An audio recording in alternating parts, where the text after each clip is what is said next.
ನಮಸ್ತೆ ಎಲ್ಲರಿಗೂ. Lucky life ಟಿಪ್ಸ್ಗೆ ನಿಮಗೆಲ್ಲರಿಗೂ ಸ್ವಾಗತ. 2026 ನನ್ನ ಆತ್ಮೀಯ ಮಕರ ರಾಶಿಯವರೇ, ಈ ಒಂದು ಫೆಬ್ರವರಿ 19 ಈ ಪ್ರೇಮ ಭವಿಷ್ಯ, ಈ ಮಹಾನ್ ಬದಲಾವಣೆಯ ಒಂದು ಮುನ್ಸೂಚನೆ ನಿಮ್ಮ ಮುಂದೆ ಹೊತ್ತು ತಂದಿರುವ ಈ ಒಂದು ಪ್ರೇಮ ಭವಿಷ್ಯವಾಣಿಯು ಕೇವಲ ಒಂದು ಸಾಮಾನ್ಯ ಸಂದೇಶವೇ ಅಲ್ಲ. ಇದು ನಿಮ್ಮ ಜೀವನದ ದಿಕ್ಕನ್ನೇ ಬದಲಿಸಬಲ್ಲ ವಿಧಿಯ ಸಂಕೇತ. ನಾನು ಬಹಳ ಆತ್ಮವಿಶ್ವಾಸದಿಂದ ಹೇಳುತ್ತಿದ್ದೇನೆ ಎಂದರೆ ಈ ಭವಿಷ್ಯವಾಣಿಯಲ್ಲಿ ಅಡಗಿರುವ ಸತ್ಯಗಳು ನಿಮ್ಮನ್ನು ಬೆರಗುಗೊಳಿಸಲಿವೆ. ನಿಮ್ಮ ಪ್ರೇಮ ಜೀವನದಲ್ಲಿ ನಾಳೆಯಿಂದ ಏನೆಲ್ಲ ಸಂಭವಿಸಲಿದೆ ಎಂಬ ಸತ್ಯವನ್ನು ಕೇಳಿದರೆ ನಿಮ್ಮ ಇಡೀ ದೇಹದಲ್ಲಿ ಒಂದು ರೀತಿಯ ಸಂಚಲನ ಉಂಟಾಗುತ್ತೆ. ಇದನ್ನು ಕೇವಲ ಒಂದು ಮನೋರಂಜನೆ ಎಂದು ಭಾವಿಸಿ ನಿರ್ಲಕ್ಷಿಸಿದರೆ ಜೀವನ ಪೂರ್ತಿ ಪಶ್ಚಾತ್ತಾಪ ಪಡಬೇಕಾಗಬಹುದು. ಏಕೆಂದರೆ ಇದು ನಿಮ್ಮ ಹಣೆ ಬರಹದಲ್ಲಿ ಬರೆದಿರುವ ಪ್ರೇಮ ಮಿಲನದ ಅಪೂರ್ವ ಅವಕಾಶವಾಗಿದೆ. ಈ ವಿಡಿಯೋವನ್ನು ಫಸ್ಟಿಂದ ಹಿಡಿದು ಕೊನೆಯ ತನಕ ಸ್ಕಿಪ್ ಮಾಡ್ದಲೇ ನೋಡಿದ್ರೆ ತುಂಬಾ ಉಪಯುಕ್ತವಾದ ಮಾಹಿತಿ ನಿಮಗೆ ಲಭಿಸುತ್ತೆ. ಈ ವಿಡಿಯೋ ಇಷ್ಟ ಆಗಿದ್ದಲ್ಲಿ ಪುಟ್ಟದೊಂದು ಲೈಕ್ ಕೊಡೋದನ್ನು ಮರಿಬೇಡಿ. ಈ ರಾಶಿಯವರು ಯಾರೆಲ್ಲ ಇದ್ದೀರಾ ಅವರು ಹೆಚ್ಚಾಗಿ ಈ ವಿಡಿಯೋವನ್ನು ಶೇರ್ ಮಾಡಿ. ಓಂ ಶ್ರೀ ಶನೇಶ್ವರಾಯ ನಮಃ ಅಂತ ಕಮೆಂಟ್ ಬಾಕ್ಸ್ನಲ್ಲಿ ಕಮೆಂಟನ್ನು ಹಾಕಿ. ಇಲ್ಲಾಂದರೆ ನಿಮ್ಮ ಮನೆ ದೇವರು, ನಿಮ್ಮ ಕುಲದೇವರ ಹೆಸರನ್ನು ಈ ಕಮೆಂಟ್ ಬಾಕ್ಸ್ನಲ್ಲಿ ಹಾಕಿ. ಅಂದರೆ ನಿಜವಾದ ಪ್ರೀತಿ, ನಂಬಿಕೆ ಇರುವವರು ಮತ್ತು ಮನಸ್ಸಿನಿಂದ ಯಾರನ್ನಾದರೂ ಇಷ್ಟಪಡುವವರು ಈ ಮಾಹಿತಿಯನ್ನು ಗೌರವದಿಂದ ಸ್ವೀಕರಿಸಿ. ನಿಮ್ಮ ಪ್ರೀತಿ ಯಶಸ್ವಿಯಾಗಲಿ ಎಂದು ಪ್ರಾರ್ಥಿಸುತ್ತಾ ಈ ಪಯಣವನ್ನು ನಾವು ಪ್ರಾರಂಭಿಸೋಣ. ಜೀವನದ ಪ್ರೀತಿಯ ಹೊಸ ತಿರುವು ಬಂದಾಗ ಮನುಷ್ಯ ಒಂದು ಕ್ಷಣ ದಿಗ್ಭ್ರಮೆಗೊಳಗಾಗುತ್ತಾನೆ. ಕೆಲವೊಮ್ಮೆ ಕಣ್ಣಲ್ಲಿ ಆನಂದ ಬಾಷ್ಪ ಬಂದರೆ ಇನ್ನೂ ಕೆಲವೊಮ್ಮೆ ನೋವನ್ನು ಮನಸ್ಸಿನ ಆಳದಲ್ಲಿ ಹೂತು ಹಾಕಬೇಕಾಗುತ್ತೆ. ಕಳೆದ ದೀರ್ಘಕಾಲದಿಂದ ನಿಮ್ಮಲ್ಲಿ ಅನೇಕರ ಜೀವನದಲ್ಲಿ ಇಂತಹದ್ದೇ ಪರಿಸ್ಥಿತಿ ಇತ್ತು. ನೀವು ಯಾರನ್ನೋ ಮನಸ್ಸಿನಿಂದ ಆಳವಾಗಿ ಪ್ರೀತಿಸುತ್ತಿದ್ದೀರಿ, ಆದರೆ ಅದನ್ನು ಹೇಳಿಕೊಳ್ಳಲು ಸಾಧ್ಯವಾಗುತ್ತಿಲ್ಲ. ಅಥವಾ ನೀವು ಪ್ರೀತಿಸುವ ವ್ಯಕ್ತಿ ನಿಮ್ಮಿಂದ ದೂರವಾಗಿದ್ದರೆ, ಇಲ್ಲವೇ ಸಣ್ಣ ಪುಟ್ಟ ತಪ್ಪು ತಿಳುವಳಿಕೆಗಳಿಂದ ನಿಮ್ಮ ಸಂಬಂಧ ಮುರಿದು ಬಿದ್ದಿದೆ. ನಿಮ್ಮ ಮನಸ್ಸಿನ ಒಳಗಿನ ಬೇಗುದಿ, ಕಾಯುವಿಕೆ ಮತ್ತು ಅಶಾಂತಿಯನ್ನು ಯಾರಿಗೂ ಹೇಳಿಕೊಳ್ಳಲಾಗದೆ ಒದ್ದಾಡುತ್ತಿದ್ದೀರಿ. ಆದರೆ ನೆನಪಿಡಿ, ಈಗ ಸಮಯ ಬದಲಾಗುವ ಕ್ಷಣ ಬಂದಿದೆ. ಈ ಗ್ರಹಗತಿಗಳ ಬದಲಾವಣೆ ಮತ್ತು 72 ಗಂಟೆಗಳ ಕಾಲಾವಧಿ, ನಾಳೆಯಿಂದ ಮುಂದಿನ 72 ಗಂಟೆಗಳ ಒಳಗೆ ನಿಮ್ಮ ಕುಂಡಲಿಯಲ್ಲಿ ಅಂತಹ ಒಂದು ಅದ್ಭುತ ಪ್ರೇಮಯೋಗ ನಿರ್ಮಾಣವಾಗುತ್ತಿದೆ. ಇದು ಬರೋಬ್ಬರಿ 15 ವರ್ಷಗಳ ನಂತರ ಸಕ್ರಿಯವಾಗುತ್ತಿದೆ. ರಾಹು ಮಂಗಳನೊಂದಿಗೆ, ಬುಧ ಶನಿಯೊಂದಿಗೆ ಮತ್ತು ಶುಕ್ರನ ಪ್ರಬಲ ಪ್ರಭಾವವು ನಿಮ್ಮ ಮೇಲೆ ಬೀರಲಿದೆ. ಇದರ ನೇರ ಅರ್ಥವೇನೆಂದರೆ ಹಳೆಯ ಪ್ರೀತಿಯ ಸಂಪರ್ಕ ಮತ್ತೆ ಬೆಳೆಯಲಿದೆ. ಯಾರು ನಿಮ್ಮನ್ನು ಬ್ಲಾಕ್ ಮಾಡಿದ್ದಾರೋ ಅವರು ಅನ್ಬ್ಲಾಕ್ ಮಾಡಲಿದ್ದಾರೆ. ಹಠಾತ್ ಸಂದೇಶ ಅಥವಾ ಈ ಫೋನ್ ಕರೆ ಬರುವ ಸಾಧ್ಯತೆ ಇದೆ. ಮುನಿಸಿಕೊಂಡ ಪ್ರೇಮಿ ಮತ್ತು ನಿಮ್ಮ ಜೀವನಕ್ಕೆ ಮರಳಲಿದ್ದಾರೆ. ಮದುವೆಯ ಮಾತುಕತೆಗಳು ಹಳಿ ತಪ್ಪಿದರೆ ಈಗ ಅವು ಮತ್ತೆ ಹಳಿಗೆ ಬರಲಿವೆ. ದೂರವಿದ್ದರೂ ಹತ್ತಿರವಾಗುವ ಕಾಲ ಇದು. ಸಾಮಾಜಿಕ ಜಾಲತಾಣಗಳಲ್ಲಿನ ಚಟುವಟಿಕೆ ಅಥವಾ ಒಂದು ಸಣ್ಣ ಕರೆ ನಿಮ್ಮ ಹೃದಯದ ಬಡಿತವನ್ನು ಹೆಚ್ಚಿಸಲಿದೆ. ಇದು ಮೊದಲ ನೋಟಕ್ಕೆ ಚಿಕ್ಕದಾಗಿ ಕಂಡರೂ ಪ್ರೇಮ ಮಿಲನದ ಬಾಗಿಲನ್ನು ತೆರೆಯುವ ಕೀಲಿ ಕೈ ಇದೇ ಆಗಿರುತ್ತೆ. ಮಾಡಬಾರದ ತಪ್ಪುಗಳು ಮತ್ತು ಎಚ್ಚರಿಕೆ. ಇಲ್ಲಿ ನೀವು ಒಂದು ಮುಖ್ಯವಾದ ಎಚ್ಚರಿಕೆಯನ್ನು ವಹಿಸಬೇಕು. ನಿಮ್ಮ ಅಹಂಕಾರವನ್ನು ಅಂದರೆ ಈಗೋ ಮಧ್ಯೆ ತರಬೇಡಿ. ಸಂದೇಶ ಬಂದಾಗ ಬೇಕೆಂದೇ ತಡವಾಗಿ ಉತ್ತರಿಸುವುದು ಅಥವಾ ನಿರ್ಲಕ್ಷ್ಯ ಮಾಡುವುದು ಬೇಡ. ಈ ಸ್ನೇಹಿತರ ಸಲಹೆ ಕೇಳಿ ಉತ್ತರಿಸುವ ಬದಲು ನಿಮ್ಮ ಹೃದಯದ ದನಿಯನ್ನು ಕೇಳಿ. ಮನೆಯಲ್ಲಿ ಪ್ರೀತಿಯ ವಿಷಯವಾಗಿ ಇದ್ದ ಉದ್ದೇಶ ನಿಧಾನವಾಗಿ ಕಡಿಮೆಯಾಗಲಿದೆ. ತಂದೆ ತಾಯಿಯರ ನಿಲುವಿನಲ್ಲಿ ಬದಲಾವಣೆ ಕಂಡುಬರಲಿದೆ. ಆದರೆ ನೆನಪಿಡಿ, ಜಿದ್ದಿಗೆ ಬೀಳುವುದು, ಈ ಜೋರು ಧ್ವನಿಯಲ್ಲಿ ಮಾತನಾಡುವುದು ಅಥವಾ ನಿಮ್ಮ ಪ್ರೇಮಿಯನ್ನು ಇನ್ನೊಬ್ಬರ ಜೊತೆ ಹೋಲಿಕೆ ಮಾಡುವುದು ಈ ಪ್ರೇಮ ಯೋಗವನ್ನು ಕೆಡಿಸಬಹುದು. ಮಧುರವಾದ ಮಾತು ಮಾತ್ರ ಈ ಪ್ರೀತಿಯ ಬಾಗಿಲನ್ನು ತೆರೆಯಬಲ್ಲದು. ಯಾರಾದರೂ ನಿಮ್ಮನ್ನು ಲಘುವಾಗಿ ಪರಿಗಣಿಸಿದ್ದರೆ ಈಗ ಅವರಿಗೆ ನಿಮ್ಮ ಮೌಲ್ಯ ಅರ್ಥವಾಗಲಿದೆ. ನಿಮ್ಮ ಪ್ರೀತಿಯನ್ನು ರಕ್ಷಿಸಿಕೊಳ್ಳುವ ದಾರಿ. ಸಂಬಂಧದಲ್ಲಿ ಮೂರನೇ ವ್ಯಕ್ತಿಯನ್ನು ಎಂದಿಗೂ ಪ್ರವೇಶಿಸಲು ಬಿಡಬೇಡಿ. ಅದು ನಿಮ್ಮ ಆತ್ಮೀಯ ಸ್ನೇಹಿತರಾಗಿರಲಿ ಅಥವಾ ಈ ಸಂಬಂಧಿಕರಾಗಿರಲಿ. ನಿಮ್ಮ ಪ್ರೇಮದ ಗುಟ್ಟನ್ನು ಯಾರಿಗೂ ಬಿಟ್ಟುಕೊಡಬೇಡಿ. ರಾಹು ಮಂಗಳನ ಪ್ರಭಾವವು ನಿಮ್ಮ ಭಾವನೆಗಳನ್ನು ಕೆರಳಿಸಬಹುದು, ಆದರೆ ನೀವು ಶಾಂತವಾಗಿದ್ದರೆ ಮಾತ್ರ ಪ್ರೀತಿ ಉಳಿಯುತ್ತೆ. ನೀವು ಶಾಂತವಾಗಿರುವುದು ಒಂದು ಮುರಿದು ಹೋಗುವ ಸಂಬಂಧವನ್ನು ಉಳಿಸಬಲ್ಲದು. ಈ ಒಂದು ಪರಿಣಾಮಕಾರಿ ಪರಿಹಾರದ ಕ್ರಮಗಳು. ನಿಮ್ಮ ಪ್ರೇಮ ಜೀವನದಲ್ಲಿನ ಅಡೆತಡೆಗಳನ್ನು ನಿವಾರಿಸಲು ಕೆಲವೊಂದಿಷ್ಟು ಈ ಸರಳ ಅಥವಾ ಈ ಶಕ್ತಿಯುತ ಪರಿಹಾರಗಳು. ಪ್ರತಿದಿನ ಸ್ನಾನದ ನಂತರ 108 ಬಾರಿ ಮಹಾಲಕ್ಷ್ಮಿಯ ಸ್ಮರಣೆ ಮಾಡುತ್ತಾ ಪ್ರೇಮ ಸೌಭಾಗ್ಯಕ್ಕಾಗಿ ಪ್ರಾರ್ಥಿಸಿ.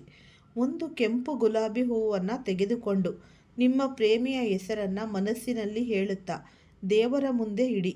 3 ದಿನಗಳ ನಂತರ ಅದನ್ನು ಹರಿಯುವ ನೀರಿನಲ್ಲಿ ವಿಸರ್ಜಿಸಿ.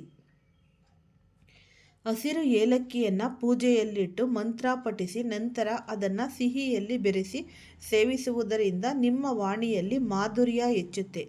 ಶುಕ್ರವಾರದ ರಾತ್ರಿ ತುಪ್ಪದ ದೀಪವನ್ನು ಹಚ್ಚಿ ಲಕ್ಷ್ಮೀ ದೇವಿಯಲ್ಲಿ ಸ್ಥಿರವಾದ ಪ್ರೇಮ ಸಂಬಂಧಕ್ಕಾಗಿ ಬೇಡಿಕೊಳ್ಳಿ. ಸಾಧ್ಯವಾದರೆ ಈ 72 ಗಂಟೆಗಳ ಅವಧಿಯಲ್ಲಿ ಹೆಣ್ಣು ಮಕ್ಕಳಿಗೆ ಸಿಹಿಯನ್ನು ನೀಡಿ ಅಥವಾ ಯಾರಿಗಾದರೂ ಈ ಗುಲಾಬಿ ಹೂವನ್ನು ದಾನ ಮಾಡಿ. ಪ್ರಕೃತಿಯಿಂದ ಸಿಗುವ ಅದೃಶ್ಯ ಸಂಕೇತಗಳು. ಬ್ರಹ್ಮಾಂಡವು ನಿಮಗೆ ಕೆಲವು ಸಂಕೇತಗಳನ್ನು ನೀಡುತ್ತೆ. ಮುಂದಿನ 3 ದಿನಗಳಲ್ಲಿ ನಿಮಗೆ ಹಳೆಯ ಪ್ರೇಮಿ ಕನಸಿನಲ್ಲಿ ಬಂದರೆ ಅಥವಾ ಅವರ ಫೋಟೋ ಅಚಾನಕ್ಕಾಗಿ ಕಣ್ಣಿಗೆ ಬಿದ್ದರೆ, ಇಲ್ಲವೇ ನೀವು ಮತ್ತು ಅವರು ಇಷ್ಟಪಡುತ್ತಿದ್ದ ಹಾಡು ಪದೇ ಪದೇ ಕೇಳಿಬಂದರೆ ನಿಮ್ಮ ಪ್ರೇಮ ಶಕ್ತಿ ಸಕ್ರಿಯವಾಗಿದೆ ಎಂದು ತಿಳಿಯಿರಿ. ವಿಶೇಷವಾಗಿ ನಿಮಗೆ ಈ 11-11 ಅಥವಾ ಈ 22-22 ಅಥವಾ 1-11 ರಂತಹ ಸಂಖ್ಯೆಗಳು ಪದೇ ಪದೇ ಕಂಡರೆ ಅದು ದೈವಿಕ ಸಂಕೇತವಾಗಿದೆ. ಆಧ್ಯಾತ್ಮಿಕ ಅನುಭವಗಳು ಮತ್ತು ಮಾನಸಿಕ ಬದಲಾವಣೆ ನೋಡೋಣ. ಈ 72 ಗಂಟೆಗಳಲ್ಲಿ ನೀವು 3 ಮುಖ್ಯ ಅನುಭವಗಳನ್ನು ಪಡೆಯುತ್ತೀರಿ. ಮೊದಲನೆಯದು, ಕಾರಣವಿಲ್ಲದೆ ಹೃದಯದ ಬಡಿತ ಹೆಚ್ಚಾಗುವುದು. ಯಾರೋ ಬರಲಿದ್ದಾರೆ ಅಥವಾ ಏನೋ ಆಗಲಿದೆ ಎಂಬ ಸಂಚಲನ ನಿಮ್ಮಲ್ಲಿ ಉಂಟಾಗುವುದು. ಎರಡನೆಯದು, ನೀವು ಹೋದಲ್ಲೆಲ್ಲ ಪ್ರೀತಿ ಮತ್ತು ಮದುವೆಗೆ ಸಂಬಂಧಿಸಿದ ವಿಷಯಗಳೇ ಕೇಳಿಬರುತ್ತೆ. ಇದು ನಿಮ್ಮ ಮನಸ್ಸನ್ನು ಸಿದ್ಧಪಡಿಸುವ ಬ್ರಹ್ಮಾಂಡದ ರೀತಿ. ಮೂರನೆಯದು, ನಿರ್ಧಾರದ ಒಂದು ಕ್ಷಣ. ನೀವು ಪ್ರೀತಿಗಾಗಿ ಒಂದು ಹೆಜ್ಜೆ ಮುಂದೆ ಇಡುತ್ತೀರೋ ಅಥವಾ ಭಯದಿಂದ ಹಿಂದೆ ಸರಿಯುತ್ತೀರೋ ಎಂಬ ಪರೀಕ್ಷೆ ಎದುರಾಗುತ್ತೆ. ಭಯವನ್ನು ಬಿಟ್ಟು ಧೈರ್ಯ ತೋರಿದರೆ ಯಶಸ್ಸು ನಿಮ್ಮದಾಗುತ್ತೆ. ಈ ಹೊಸ ಪ್ರೇಮ ಅಥವಾ ಈ ಒಂದು ಪುನರ್ಮಿಲನದ ಒಂದು ರಹಸ್ಯ ಈಗಾಗಲೇ ಸಂಬಂಧದಲ್ಲಿ ಇರುವವರಿಗೆ. ಇದು ಮುಂದಿನ ಹಂತಕ್ಕೆ, ಅಂದರೆ ನಿಶ್ಚಿತಾರ್ಥ ಅಥವಾ ವಿವಾಹದ ಬಗ್ಗೆ ಚರ್ಚಿಸಲು ಸೂಕ್ತ ಸಮಯ ಅಂತಲೇ ನಾವು ಹೇಳಬಹುದು. ಇನ್ನು ಒಂಟಿಯಾಗಿ ಇರುವವರಿಗೆ ಹೊಸ ವ್ಯಕ್ತಿಯ ಪ್ರವೇಶವಾಗಲಿದೆ. ಈ ಭೇಟಿ ಆಕಸ್ಮಿಕವಾಗಿದ್ದರೂ ಮೊದಲ ಭೇಟಿಯಲ್ಲೇ ದೀರ್ಘಕಾಲದ ಪರಿಚಯವಿದ್ದಂತೆ ಭಾಸವಾಗುತ್ತೆ. ಪ್ರೀತಿಯಲ್ಲಿ ಯಾರು ಬಾಗುತ್ತಾರೋ ಅವರೇ ಗೆಲ್ಲೋದು ಎಂಬುದನ್ನು ನೀವು ಮರಿಬೇಡಿ. ಈ ಕೊನೆಯ ಎಚ್ಚರಿಕೆ ಅಂತ ಅಂದರೆ, ಈ ನನ್ನ ಆತ್ಮೀಯ ಮಕರ ರಾಶಿಯವರೇ, ನಾಳೆಯಿಂದ ನಿಮ್ಮ ಈ ಒಂದು ಲವ್ ಲೈಫ್ ಮೊದಲಿನಂತೆ ಇರುವುದಿಲ್ಲ. ಒಂದು ಪ್ರೇಮ ಮಿಲನವಾಗುತ್ತೆ, ಇಲ್ಲವೇ ಹಳೆಯ ಪ್ರೀತಿ ಮರಳುತ್ತೆ. ಒಂದು ವೇಳೆ ಪ್ರೀತಿಯಲ್ಲಿ ಯಾವುದೇ ಘಟನೆ ಸಂಭವಿಸದಿದ್ದರೆ ಈ ಒಂದು ಭವಿಷ್ಯವಾಣಿ ಅಪೂರ್ಣ ಎನ್ನಬಹುದು. ಆದರೆ ನಕ್ಷತ್ರಗಳ ಗ್ರಹ ಗತಿ ಹೇಳುವಂತೆ ಏನಾದರೂ ಒಂದು ದೊಡ್ಡ ಬದಲಾವಣೆ ಖಂಡಿತ ಸಂಭವಿಸುತ್ತೆ. ನಿಮ್ಮ ಪ್ರೀತಿ ಸತ್ಯವಾಗಿದ್ದರೆ ಇಡೀ ಬ್ರಹ್ಮಾಂಡವೇ ನಿಮ್ಮನ್ನು ಒಂದು ಮಾಡಲು ಸಂಚು ರೂಪಿಸುತ್ತೆ. ಪ್ರೀತಿ ಎಂಬುದು ಕೇವಲ ದೈಹಿಕ ಆಕರ್ಷಣೆಯಲ್ಲ, ಅದು ಆತ್ಮಗಳ ಮಿಲನ. ಈ ನಂಬಿಕೆ ನಿಮಗೆ ಯಾವಾಗಲೂ ಶಾಶ್ವತವಾಗಿ ಇರಬೇಕು. ಪ್ರೀತಿಲಿ ನಿಮ್ಮ ಪ್ರೀತಿ ಯಶಸ್ವಿಯಾಗುತ್ತೆ. ನಿಮ್ಮ ಜೀವನದಲ್ಲಿ ಸ್ಥಿರತೆ ಅನ್ನೋದು, ಒಂದು ದೃಢ ನಿರ್ಧಾರ ಅನ್ನೋದು, ಆತ್ಮವಿಶ್ವಾಸ ಅನ್ನೋದು ಗಟ್ಟಿಯಾಗಿ ಇರಬೇಕು. ಇದು ಯಾವುದೇ ಒಂದು ಸಾಮಾನ್ಯದ ಮಾತಲ್ಲ. ಹಾಗಾಗಿ ಈ ಒಂದು ಹನುಮಂತನ ಗದೆಯ ಏಟು ನಿಮ್ಮ ಜೀವನದ ಎಲ್ಲ ದುಃಖಗಳನ್ನು, ಮುರಿದು ಹೋದ ಈ ಒಂದು ಪ್ರೀತಿಯ ಸಂಬಂಧಗಳನ್ನು ಮತ್ತು ಅರ್ಧಕ್ಕೆ ನಿಂತು ಹೋದ ಕನಸುಗಳನ್ನು ಮತ್ತೆ ಜೋಡಿಸಲಿದೆ. ಯಾವ ವ್ಯಕ್ತಿ ಅಥವಾ ಯಾವ ಸ್ತ್ರೀ ನಿಮ್ಮನ್ನು ಬಿಟ್ಟು ಹೋಗಿದ್ದಾರೋ, ಯಾರು ಅಹಂಕಾರಕ್ಕೆ ಒಳಗಾಗಿ ಸಿಟ್ಟು ಅಥವಾ ತಪ್ಪು ತಿಳುವಳಿಕೆಯಿಂದ ನಿಮ್ಮನ್ನು ತಿರಸ್ಕರಿಸಿ ದೂರವಾಗಿದ್ದಾಳೋ ಅವಳು ಈಗ ಈ ಪಶ್ಚಾತ್ತಾಪದ ಬೆಂಕಿಯಲ್ಲಿ ಬೇಯುತ್ತಿದ್ದಾಳೆ. ಈ ಒಂದು ಪಶ್ಚಾತ್ತಾಪದ ಜ್ವಾಲೆಯನ್ನು ಸ್ವತಃ ನೀವು ಈ ಹಗಲು ರಾತ್ರಿ ಅವರು ನಿಮ್ಮ ಹೆಸರನ್ನೇ ಜಪಿಸುತ್ತಾ ಅಳುತ್ತಿದ್ದಾಳೆ.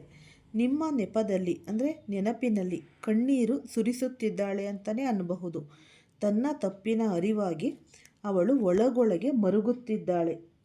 ಈ ಪ್ರಪಂಚದಲ್ಲಿ ನಿಮ್ಮಂತಹ ಸೌಮ್ಯ ಸ್ವಭಾವದ, ನಿಮ್ಮಂತಹ ನಿಷ್ಠಾವಂತ ಪ್ರೇಮವನ್ನು ನೀಡುವವರು ಯಾರೂ ಇಲ್ಲ ಎಂಬ ಸತ್ಯ ಅವರಿಗೆ ಈಗ ಅರ್ಥವಾಗಿದೆ. ನೀವು ನೀಡಿದ ಗೌರವ ಮತ್ತು ಸಮರ್ಪಣೆ ಬೇರೆಲ್ಲಿಯೂ ಸಿಗುವುದಿಲ್ಲ ಎಂಬ ಈ ಒಂದು ಅವಳ ಮನಸ್ಸು ಕಾಡುತ್ತಿದೆ. ಆಕೆ ಈಗ ವ್ಯಾಕುಲಕ್ಕೆ ಒಳಗೊಂಡಿದ್ದಾಳೆ ಮತ್ತು ಶೀಘ್ರದಲ್ಲೇ ಅವಳು ನಿಮ್ಮ ಈ ಪಾದಕ್ಕೆ ಬಿದ್ದು ಕಣ್ಣೀರು ಹಾಕುತ್ತಾ ಕೈ ಮುಗಿದು ಕ್ಷಮೆ ಕೇಳಲಿದ್ದಾಳೆ ಅಂತಲೇ ಅನ್ನಬಹುದು. ಇದೆಲ್ಲ ಈ ಒಂದು ಹನುಮಂತನ ಶಕ್ತಿಯ ಮುರಿದ ಈ ಹೃದಯಗಳನ್ನು ಹೇಗೆ ಜೋಡಿಸುತ್ತೆ ಎಂಬುದಕ್ಕೆ ಇದು ಸಾಕ್ಷಿ. ಪ್ರೇಮದ ಮೇಲೆ ಅಹಂಕಾರದ ಸವಾರಿ ಮಾಡಿದಾಗ ಸಿಟ್ಟು ಅಥವಾ ಈ ಒಂದು ತಪ್ಪು ತಿಳುವಳಿಕೆ ಸಂಬಂಧಗಳನ್ನು ಹಾಳು ಮಾಡುತ್ತೆ. ಆದರೆ ಹನುಮಂತನ ಈ ಒಂದು ಬಾಲದ ಬೆಂಕಿಯ ಅಹಂಕಾರವನ್ನು ಸುಟ್ಟಾಗ ಪ್ರೇಮವು ಮತ್ತೆ ಚಿಗುರುತ್ತೆ. ಕೆಲವು ವಿಶೇಷ ಭಕ್ತರ ಕುಂಡಲಿಯಲ್ಲಿ ಈ ಚಂದ್ರ, ಶುಕ್ರ ಮತ್ತು ಈ ಬೃಹಸ್ಪತಿ ಗುರುಗ್ರಹಗಳ ತ್ರಿಕೋನ ಯೋಗವು ರೂಪುಗೊಳ್ಳುತ್ತಿದೆ. ಇದು ಪ್ರೇಮದ ಪುನರ್ಮಿಲನದ ಅತೀ ದೊಡ್ಡ ಸಂಕೇತವಾಗಿದೆ. ರಾಹು ಮತ್ತು ಕೇತುಗಳ ಕಪ್ಪು ಛಾಯೆ ನಿಮ್ಮ ಜೀವನದಿಂದ ಕ್ರಮೇಣ ಸರಿಯುತ್ತಿದೆ. ಈ ಶನಿದೇವನ ದೃಷ್ಟಿ ಈಗ ನಿಮಗೆ ಅನುಕೂಲಕರವಾಗುತ್ತಿದೆ. ಇಂತಹ ಒಂದು ಅದ್ಭುತ ಯೋಗವು ವರ್ಷದಲ್ಲಿ ಕೇವಲ ಒಮ್ಮೆ ಮಾತ್ರ ಸಂಭವಿಸುತ್ತೆ. ಇದು ಕೇವಲ ಈ ಒಂದು ರಾಮನಾಮವನ್ನು ನಂಬಿದವರಿಗೆ, ಸತ್ಯವಾದ ಪ್ರೇಮವನ್ನು ಮಾಡಿದವರಿಗೆ ಮತ್ತು ಯಾರಿಗೂ ಮೋಸ ಮಾಡದೆ ತಾಳ್ಮೆಯಿಂದ ಕಾಯುತ್ತಿರುವ ಭಕ್ತರಿಗೆ ಮಾತ್ರ ಇದು ಒಲಿಯೋದು. ಹಾಗಾಗಿ ನೀವು ನಿಮ್ಮ ಜೀವನದಲ್ಲಿ ಈ ಒಂದು ರೀತಿಯ ಬದಲಾವಣೆಗಳು ಕಂಡು ಬರುತ್ತಿದ್ದರೆ ನೀವು ನಿಮ್ಮ ಈ ಒಂದು ಪ್ರಾರ್ಥನೆಯನ್ನು ಸ್ವೀಕರಿಸಿದ್ದಾರೆ ಎಂದರ್ಥ. ಅಂದರೆ ರಾತ್ರಿ ಸುಮಾರು 3 ಗಂಟೆಗೆ ಇದ್ದಕ್ಕಿದ್ದಂತೆ ಈ ನಿದ್ರೆ ಭಂಗವಾಗಿ ಆ ವ್ಯಕ್ತಿಯ ನೆನಪು ಬರುವುದು, ಕನಸಿನಲ್ಲಿ ಆಕೆ ಬಂದು ಅಳುತ್ತಾ ನಿಮ್ಮನ್ನು ಒಪ್ಪಿಕೊಳ್ಳುವುದು ಅಥವಾ ಕ್ಷಮೆ ಕೇಳುವುದು, ಈ ಒಂದು ಸಾಮಾಜಿಕ ಜಾಲತಾಣಗಳಲ್ಲಿ ಅಥವಾ ಫೋನಿನಲ್ಲಿ ಪದೇ ಪದೇ ಆಕೆಯ ಹೆಸರಿನ ಸುಳಿವು ಸಿಗುವುದು, ಆಕೆಯ ಊರಿನ ಅಥವಾ ನಗರದ ಸುದ್ದಿಗಳು ಅನಾಯಾಸವಾಗಿ ನಿಮ್ಮ ಕಿವಿಗೆ ಬೀಳೋದು. ಈ ಲಕ್ಷಣಗಳಿದ್ದರೆ ನಿಮ್ಮ ಸುದೀರ್ಘ ಕಾಯುವಿಕೆ ಕೊನೆಗೊಳ್ಳಲಿದೆ ಎಂದು ತಿಳಿಯಿರಿ. ಮುಂಬರುವ 24 ಗಂಟೆಗಳಲ್ಲಿ ವಿಶೇಷವಾಗಿ ಅಂದರೆ ನಾಳೆ ಸಂಜೆ 5:30 ನಂತರ ಗ್ರಹಗತಿಗಳು ನಿಮ್ಮ ಪರವಾಗಿ ಸಂಪೂರ್ಣವಾಗಿ ಬದಲಾಗಲಿವೆ. ಹಿಂದೆ ಅಹಂಕಾರದಿಂದ ನಿಮ್ಮನ್ನು ಅರ್ಥ ಮಾಡಿಕೊಳ್ಳದ ಆಕೆ ಈಗ ನಿಮ್ಮ ಪ್ರೇಮ ಅಮೂಲ್ಯವಾದದ್ದು ಎಂದು ಅರಿತಿದ್ದಾಳೆ. ಆಕೆ ಸ್ವತಃ ನಿಮ್ಮನ್ನು ಸಂಪರ್ಕಿಸುತ್ತಾಳೆ, ಸಂದೇಶ ಕಳಿಸಬಹುದು ಅಥವಾ ಈ ಕರೆ ಮಾಡಬಹುದು ಅಥವಾ ಯಾವುದಾದರೂ ದೇವಸ್ಥಾನ ಅಥವಾ ಸಾರ್ವಜನಿಕ ಸ್ಥಳದಲ್ಲಿ ನಿಮ್ಮೆದುರು ಬಂದು ನಿಲ್ಲಬಹುದು. ಈ ಮಿಲನವು ಕೇವಲ ಸಾಮಾನ್ಯ ಭೇಟಿಯಾಗಿರುವುದಿಲ್ಲ, ಇದು ವಿವಾಹದವರೆಗೂ ತಲುಪಬಹುದು. ನಿಮ್ಮ ಕುಂಡಲಿಯಲ್ಲಿ ಗಜಕೇಸರಿ ಯೋಗ ಉಂಟಾಗುತ್ತಿದೆ. ಇದು ಬುದ್ಧಿವಂತಿಕೆ ಮತ್ತು ಪ್ರೇಮದ ಯಶಸ್ಸಿನ ಸಂಕೇತ. ಇದರ ಜೊತೆಗೆ ರಾಜಯೋಗ ಕೂಡ ಕೂಡಿ ಬರುತ್ತಿರುವುದರಿಂದ ಸಮಾಜದಲ್ಲಿ ನಿಮಗೆ ಗೌರವ ಮತ್ತು ಪ್ರತಿಷ್ಠೆ ಸಿಗಲಿದೆ. ಕೇವಲ ಪ್ರೇಮವಷ್ಟೇ ಅಲ್ಲ, ಧನಲಾಭದ ಸಾಧ್ಯತೆಗಳು ಕೂಡ ಇವೆ. ಕೆಲಸದಲ್ಲಿ ಬಡ್ತಿ, ವ್ಯಾಪಾರದಲ್ಲಿ ಲಾಭ ಮತ್ತು ದೀರ್ಘಕಾಲದಿಂದ ಬರಬೇಕಿದ್ದ ಹಣ ನಿಮ್ಮ ಕೈ ಸೇರಲಿದೆ. ಕಷ್ಟದ ದಿನಗಳು ಕಳೆದು ಸುಖದ ದಿನಗಳು ಆರಂಭವಾಗುತ್ತಿವೆ. ಕ್ಷಣಿಕ ಆವೇಶದಲ್ಲಿ ತಪ್ಪು ಮಾಡಿದವರನ್ನು ಕ್ಷಮಿಸುವುದು ಶ್ರೀರಾಮನ ಗುಣ. ಹನುಮಂತನ ಭಕ್ತಿಯ ಫಲವಿದು. ಆಕೆ ನಿಜವಾಗಿಯೂ ಬದಲಾಗಿ ಬರುತ್ತಿದ್ದರೆ ಆಕೆಗೆ ಒಂದು ಅವಕಾಶ ನೀಡಿ. ಆದರೆ ನಿರ್ಧಾರ ತೆಗೆದುಕೊಳ್ಳುವಾಗ ಕೇವಲ ಭಾವನೆಗಳಿಗೆ ಮಣಿಯದೆ ವಿವೇಕದಿಂದ ವರ್ತಿಸಿ. ನಿಮ್ಮ ಅಹಂಕಾರವನ್ನು ಬಿಡಿ, ಸತ್ಯವನ್ನು ಮುಚ್ಚಿಡದೆ ಮುಕ್ತವಾಗಿ ಮಾತನಾಡಿ. ಹಳೆಯ ತಪ್ಪುಗಳನ್ನು ಮರೆತು ವರ್ತಮಾನವನ್ನು ಸ್ವೀಕರಿಸಿ. ಇದು ನಿಮ್ಮ ವಿನಮ್ರತೆಗೆ ಸಿಕ್ಕ ಜಯವಾಗುತ್ತೆ. ಶುಕ್ರವಾರ ಬೆಳಗ್ಗೆ ಸ್ನಾನ ಮಾಡಿ ಬಿಳಿ ವಸ್ತ್ರವನ್ನು ಧರಿಸಿ ಮಹಾಲಕ್ಷ್ಮಿಯನ್ನು ವಿಧವಿಧಾನವಾಗಿ ಪೂಜಿಸಿ. ಒಂದು ಹಿಡಿ ಬಿಳಿ ಅವಲಕ್ಕಿಯ ಮೇಲೆ ಕರ್ಪೂರವನ್ನಿಟ್ಟು ಬೆಳಗಿ. ಆ ಸಮಯದಲ್ಲಿ ಓಂ ಲಕ್ಷ್ಮೀನಾರಾಯಣಾಯ ನಮಃ ಮಂತ್ರವನ್ನು 108 ಬಾರಿ ಜಪಿಸಿ. ನಂತರ ಶ್ರೀ ಕೃಷ್ಣಾಯ ನಮಃ ಮಂತ್ರವನ್ನು ಜಪಿಸಿ. ತುಳಸಿ ಗಿಡದ ಮುಂದೆ ತುಪ್ಪದ ದೀಪವನ್ನು ಹಚ್ಚಿ. ಯಾವುದಾದರೂ ಶಿವನ ದೇವಸ್ಥಾನಕ್ಕೆ ಹೋಗಿ ಒಂದು ತೆಂಗಿನಕಾಯಿಯನ್ನು ಅರ್ಪಿಸಿ. ನಿಮ್ಮ ಜೀವನದ ಎಲ್ಲ ಅಡೆತಡೆಗಳನ್ನು ನಿವಾರಿಸು ಎಂದು ಈ ಭೋಲೆನಾಥನಲ್ಲಿ ನೀವು ಪ್ರಾರ್ಥಿಸಿ. ಆದಷ್ಟು ಗುರುವಾರ ಬಡವರಿಗೆ ಅಥವಾ ಈ ಅಗತ್ಯವಿರುವವರಿಗೆ ಹಳದಿ ಬಣ್ಣದ ಬಟ್ಟೆ ಅಥವಾ ಕಡಲೆ ಹಿಟ್ಟಿನ ಉಂಡೆಗಳನ್ನು ಅಂದರೆ ಬೇಸನ್ ಲಡ್ಡು ದಾನ ಮಾಡಿ. 1 ಲೋಟ ಹಾಲಿನ ಜೇನುತುಪ್ಪ ಬೆರೆಸಿ ಚಂದ್ರನಿಗೆ ಆರ್ಘ್ಯವನ್ನು ನೀಡಿ ನಿಮ್ಮ ಇಷ್ಟಾರ್ಥವನ್ನು ಸ್ಮರಿಸಿಕೊಳ್ಳಿ. ಬೆಳಿಗ್ಗೆ ಎದ್ದ ಕೂಡಲೇ ಹನುಮಂತನ ಪೂಜೆ ಮಾಡಿ ಸ್ವಚ್ಛವಾದ ಬಟ್ಟೆ ಧರಿಸಿ ಹನುಮಾನ್ ಚಾಲೀಸವನ್ನು ಪಠಿಸಿ. ಸಮಯದ ಅಭಾವವಿದ್ದರೆ ಓಂ ಹಂ ಹನುಮಂತೆಯೇ ನಮಃ ಮಂತ್ರವನ್ನು ಜಪಿಸಿ. ಹನುಮಂತನಿಗೆ ಸಿಂಧೂರವನ್ನು ಅರ್ಪಿಸಿ ಬೆಲ್ಲ ಮತ್ತು ಕಡಲೆಯನ್ನು ನೈವೇದ್ಯವಾಗಿ ನೀಡಿ. ಪೂಜೆಯ ನಂತರ ಹಸಿದವರಿಗೆ ಅನ್ನದಾನವನ್ನು ಮಾಡಿ. ಈ ಬೇಸಿಗೆಯ ಸಮಯದಲ್ಲಿ ಪಕ್ಷಿಗಳಿಗಾಗಿ ನಿಮ್ಮ ಮನೆಯ ಬಾಲ್ಕನಿಯಲ್ಲಿ ಅಥವಾ ಟೆರೇಸ್ ಮೇಲೆ ಮಣ್ಣಿನ ಪಾತ್ರೆಯಲ್ಲಿ ತಣ್ಣೀರು ಇಡಿ. ಹಸುವಿಗೆ ಹಸಿರು ಹುಲ್ಲು ಅಥವಾ ನಾಯಿಗೆ ರೊಟ್ಟಿಯನ್ನು ನೀಡಿ. ಇಂತಹ ಜೀವದಯೆಯ ಕೆಲಸಗಳು ಭಗವಂತನಿಗೆ ಅತಿ ಪ್ರಿಯವಾದವು. ಇಂತಹ ಪುಟ್ಟ ಪರಿಹಾರಗಳು ನಿಮ್ಮ ಜಾತಕದ ದೋಷವನ್ನು ಹೋಗಲಾಡಿಸುತ್ತವೆ. ಶನಿ, ರಾಹು ಮತ್ತು ಕೇತುಗಳ ಕ್ರೂರ ದೃಷ್ಟಿ ಕಡಿಮೆಯಾಗಿ ನಿಮಗೆ ಮಾನಸಿಕ ಶಾಂತಿ ಸಿಗುತ್ತೆ. ಆರ್ಥಿಕ ಪರಿಸ್ಥಿತಿ ಸುಧಾರಿಸುತ್ತೆ. ನಿಮ್ಮ ಪ್ರೇಮ ಸಂಬಂಧಗಳಲ್ಲಿ ಮಾಧುರ್ಯ ಹೆಚ್ಚುತ್ತೆ. ನೀವು ವರ್ಷಗಳಿಂದ ಶ್ರಮಿಸುತ್ತಿದ್ದ ಗುರಿ ಈಗ ನಿಮ್ಮ ಹತ್ತಿರದಲ್ಲಿ ಇದೆ. ಕೇವಲ ನಂಬಿಕೆ ಮತ್ತು ಶ್ರದ್ಧೆಯನ್ನು ಇಟ್ಟುಕೊಳ್ಳಿ. ಈ ಮಾಹಿತಿ ಇಷ್ಟ ಆಗಿದ್ರೆ ಲೈಕ್ ಮಾಡಿ, ಶೇರ್ ಮಾಡಿ, ಸಬ್ಸ್ಕ್ರೈಬ್ ಮಾಡಿ. ಎಲ್ಲರಿಗೂ ಧನ್ಯವಾದಗಳು.